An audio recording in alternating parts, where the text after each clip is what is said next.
বিসমিল্লাহিৰ ৰহমানিৰ ৰহিম। আজি মই নামাজৰ মাধ্যমত পঢ়া এনেকুৱা দুটি দোৱা ক'বলৈ ওলাইছোঁ, যি দুটি দোৱা পঢ়িবলৈ অতি সহজ, তাৰ সৱাব আৰু ফজিলত বহুত বেছি। এই দোৱা দুটি কিন্তু নামাজত কোৱাটো কোনো জৰুৰী নহয়, লাজিম নহয়। নামাজত এই দোৱাবোৰ পঢ়া সুন্নতে গায়ৰ মুআক্কাদা। পঢ়িলে সৱাব পাব, নপঢ়িলে কোনো প্ৰকাৰ গুনাহ নহয়।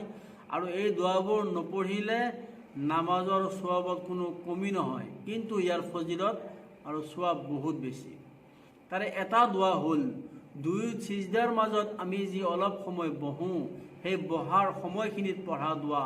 আনটো হ'ল ৰুকুৰ পৰা সামি আল্লাহু লিমান হামিদা কৈ থিয় হৈ ৰব্বানা লাকাল হামদ কোৱাৰ পিছত পঢ়া দোৱা। তো ৰুকুৰ পৰা সামি আল্লাহু লিমান হামিদা কৈ থিয় হৈ ৰব্বানা লাকাল হামদ পঢ়াৰ পিছত পঢ়া দোৱাটি হ'ল, হামদান কাসীৰান তয়্যিবান মুবাৰাকান ফীহ। এই দোৱাটিৰ সম্পৰ্কে এটি হাদিছ শৰীফত আহিছে। এবাৰ জনাব নবী আকৰাম সাল্লাল্লাহু আলাইহি ওয়াসাল্লামে নামাজ পঢ়াই আছিল, জামাত চলি আছে।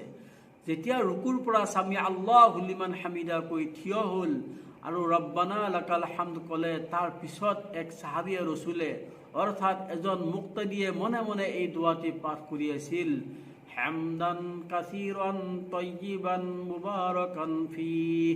নামাজ শেষ হোৱাৰ পিছত, সালাম ফিৰোৱাৰ পিছত দয়াল নবী হুজুৰে পাক সাল্লাল্লাহু আলাইহি ওয়াসাল্লামে সাহাবে কাৰামসকলক সম্বোধন কৰি প্ৰশ্ন কৰিলে যে, হে মোৰ সাহাবে কাৰামসকল, তোমালোকৰ মাজৰ পৰা কোনে আজি ৰুকুৰ পৰা উঠাৰ পিছত এই দোৱাটি পঢ়ি আছিল?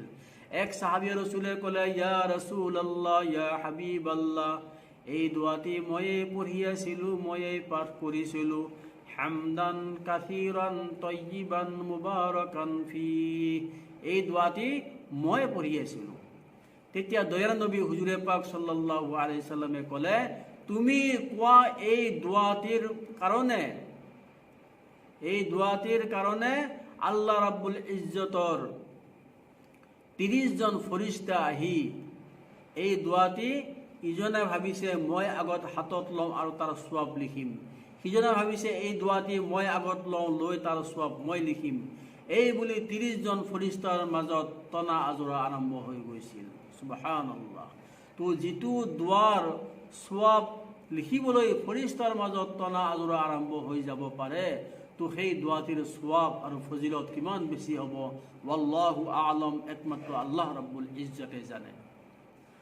আৰু আন দোৱাটো যিটো মই দুই সিজদাৰ মাজত পঢ়াৰ কথা কৈছিলোঁ, আবু দাউদ শৰীফৰ এটি হাদিছে পাকত আছে, দয়াল নবী হুজুৰে পাক সাল্লাল্লাহু আলাইহি ওয়াসাল্লামে দুই সিজদাৰ মাজত এই দোৱাটি পাঠ কৰিছিল, আল্লাহুম্মা গফিৰলি ৱাৰহামনি ৱাআফিনি ৱাহদিনি ৱাৰজুকনি। ইয়াৰ অৰ্থ হ'ল, আল্লাহুম্মা গফিৰলি, ইয়া আল্লাহ তুমি মোক মাফ কৰি দিয়া, ৱাৰহামনি, ইয়া আল্লাহ তুমি মোৰ ওপৰত ৰহম কৰা, ৱাআফিনি, ইয়া আল্লাহ তুমি মোক শান্তি দান কৰা, ৱাহদিনি, ইয়া আল্লাহ তুমি মোক হেদায়াত দান কৰা, অৰ্থাৎ সিধা ৰাস্তা দেখুৱাই দিয়া, ৱাৰজুকনি, ইয়া আল্লাহ তুমি মোক ৰুজি দান কৰা। কি সুন্দৰ অৰ্থ থকা দোৱা। গতিকে এনেবোৰ দোৱা যদিও সুন্নতে গায়ৰ মুআক্কাদা, ইয়াৰ ফজিলত আৰু সৱাব বহুত বেছি। আমি এই দোৱাবোৰ প্ৰত্যেক নামাজতে ইনশাআল্লাহ কোৱা অভ্যাস কৰি লওঁ, কোৱাৰ আমি আদত বনাই লওঁ। মছজিদত জামাতত এই দোৱাবোৰ কোৱাৰ প্ৰায় সময় নাথাকে, সময় পোৱা নাযায়।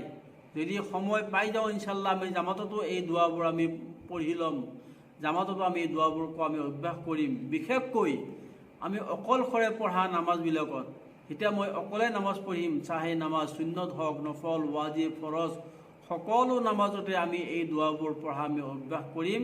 যদি আমি সৱাবৰ খাতিৰে এই দোৱাবোৰ আমি পঢ়োঁ নামাজত, তো আল্লাহ ৰাব্বুল আলামিনে আমাক অসীম সৱাব দান কৰিব। আল্লাহ পাক আমাক সকলোকেই ইয়াৰ ওপৰত যিখিনি ক'লোঁ আমল কৰাৰ তৌফিক দিয়ক, আৰু এই দোৱা দুটি সোয়াবৰ আখাৰে প্ৰত্যেক নামাজতে আমাক আল্লাহ পাকে পড়িবলৈ তৌফিক দিয়ক। আমিন।